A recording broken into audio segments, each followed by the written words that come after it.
Mardi matin, 2 bombardiers décollent d'une base aérienne quelque part en Russie et font cap vers l'est. Quelques minutes plus tard, les voici survolant la mer du Japon en compagnie de 2 autres avions de guerre chinois.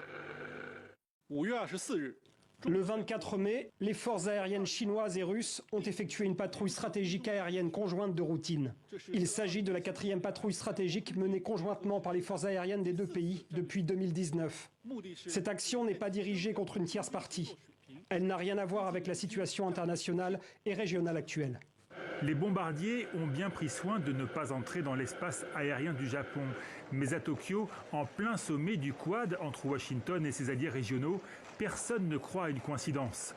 Pour le ministre japonais de la Défense, c'est une nouvelle provocation.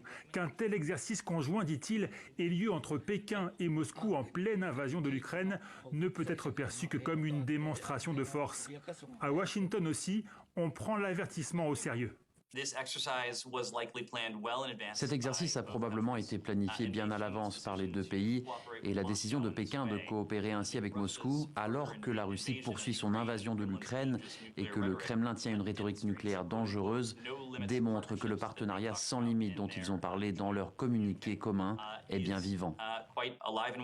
Si les Japonais déchiffrent aussi bien le message qu'auraient voulu leur envoyer Moscou et Pékin, c'est qu'eux-mêmes maîtrisent très bien ce qu'on pourrait appeler en diplomatie le langage des avions.